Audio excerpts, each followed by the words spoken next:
नमस्कार, बहुत स्वागत है आपका। मैं हूं दिलीप मिश्रा और आप देख रहे हैं SKI मीडिया। आज़ादी के 75 वर्ष पूर्ण हो चुके हैं। देश आज़ादी का अमृत महोत्सव मना रहा है। हर घर तिरंगा, घर घर तिरंगा का अभियान चल रहा है। आज 13 अगस्त से 15 अगस्त तक हर घर पर तिरंगा लहरा रहा है और इस महोत्सव में देश का बच्चा बच्चा जन जन भागीदारी कर रहा है। इसी दौरान हिंदू जन जागृति समिति के राष्ट्रीय मार्गदर्शक डॉक्टर चारुदत्त पिंगले देवास आए हुए हैं। हम उनसे चर्चा करेंगे। डॉक्टर साहब, ये जो तिरंगा यात्राएं चल रही हैं, तिरंगा अभियान है, क्या कहेंगे इसके मामले में? इस तिरंगा यात्रा या इस तिरंगा अभियान के कारण में एक प्रकार का राष्ट्र प्रेम या राष्ट्रवाद का एक उबाल सा समाज में आया है। मन में सभी के बहुत उत्साह है और बहुत उत्साह के साथ रैलियां और इसके संदर्भ में कार्यक्रमों का आयोजन हो रहा है। और इसके साथ सबसे महत्व का है कि छोटे बच्चे से लेके तो वृद्ध तक और चाहे प्राइवेट कंपनियों से लेके तो सरकारी कंपनियां और उसी के साथ सभी सांप्रदायिक और आध्यात्मिक और सभी संगठनों का इसमें योगदान हो रहा है। तो एक तरह से ऐसे लग रहा है कि 1947 के बाद जब एक विजय का जोश समाज के मन में निर्माण हुआ था, तो उसके कुछ अंश का चित्र अभी ध्वनित हो रहा है, ऐसे लग रहा है। तिरंगा फहराना अपने आप में बहुत गर्व की बात है। लोग ऐसा स्वप्न देखते थे कि मैं मेरी गाड़ी में भी तिरंगा लगाऊं, और आज ये दिन आ चुका है कि लोग अपने वाहनों पर तिरंगा लगाकर घूम रहे हैं।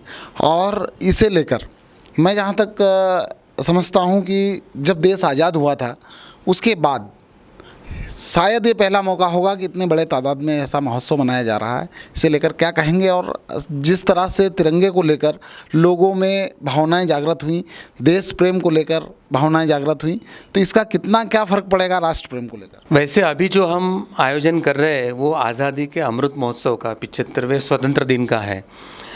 और स्वतंत्र दिन तो आनंद का होता ही है, परंतु हम भारतीयों के साथ एक वेदना भी जुड़ी हुई है। भारत के विभाजन का दुख और विभाजन के माध्यम से हिंदुओं का जो एक वंश विच्छेद, एक नरसंहार हुआ था, तो उसको स्मृति को लेकर हम इस विजयोत्सव को मना रहे हैं।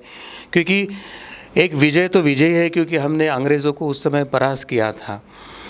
परंतु 75 वर्ष के बाद आज जो जनसैलाब उमड़ रहा है और जनता के मन में भी भाव था कि हम अपने गाड़ी में लगाए, अपने घर पर लगाए, तो एक राष्ट्रवाद की लहर के जागृति का निमित्त ये 75वां अमृत महोत्सव बना है, ऐसे मुझे लगता है। परंतु इसके साथ मैं सभी भारतीय बांधवों को एक सावधानी बरतना और तिरंगे का अवमान न हो, इसके लिए सतर्क रहने के लिए एक प्रार्थना करना चाहूँगा।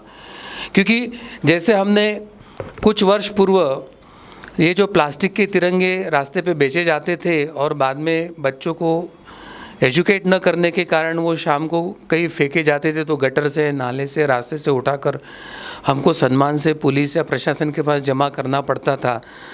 तो स्टूडेंट्स या बच्चों को एजुकेट न करने का वो परिणाम था। तो हमने हाई कोर्ट से ऑर्डर लाया, सरकारी आदेश भी निकले कि प्लास्टिक का बिक्री भी न हो और वो अन्यत्र फेंके भी न जाए।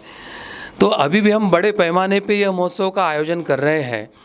तो जिस सम्मान से हमने तिरंगा लहराया, उसी सम्मान से बाद में उसके बाद की जो विधि है वो सम्मान से करेंगे, ताकि पश्चात कोई उसका अवमान का बात ना हो। और वैसे हम भारतीय लोगों को अमृत महोत्सव या निमित्त, ये राष्ट्रवाद, देशभक्ति, राष्ट्रभक्ति, ये हमारे हर दिन, हर पल, हर क्षण हमारे रक्त के, खून के बूंद बूंद में, नस नस में भरी रहनी चाहिए। अभी हमारे सामने पाकिस्तान और चाइना और पाकिस्तान के भारत के जो सपोर्टर है, उन ढाई शत्रुओं के साथ युद्ध लड़ना है, ऐसे जनरल बिपिन रावत ने कहा था।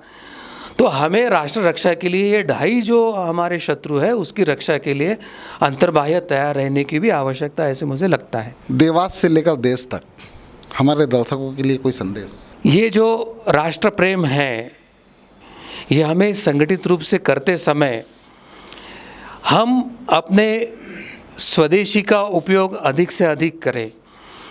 हमारे खान पान, रहन सहन या अन्य जो व्यवस्थाएं हैं वो करते समय हमारा धन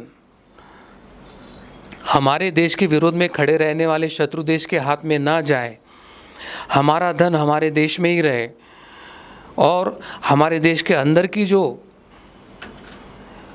व्यवसाय है, उद्योग है या हमारी जो अर्थव्यवस्था है उसको संरक्षित करें। इस प्रकार का अगर हम प्रयास करते हैं तो इस अमृत महोत्सव में हमारे शत्रु राष्ट्र की आर्थिक नाकाबंदी करने का भी अवसर हमें मिला है। तो चाहे भारत पर नया आया हुआ ये हलाल अर्थव्यवस्था का संकट हो या मल्टीनेशनल कंपनी का संकट हो या चीनी कंपनियों ने जो मोबाइल कंपनियों के नाम पर जिन्होंने हवाला और अन्य माध्यमों से भारत से पैसा बाहर लेके गए हैं, उन सबको सबक मिले, इस प्रकार की हमें स्वदेशी नीति को अवलंब करना पड़ेगा, ऐसे मुझे लगता है। तो ये थे हमारे साथ डॉक्टर चारू दत्त पिंगले, जिन्होंने तिरंगा यात्रा को लेकर अपने विचार व्यक्त किए। बहुत बहुत धन्यवाद सर। आपका बहुत बहुत धन्यवाद। आपको पुनः शुभकामनाएं।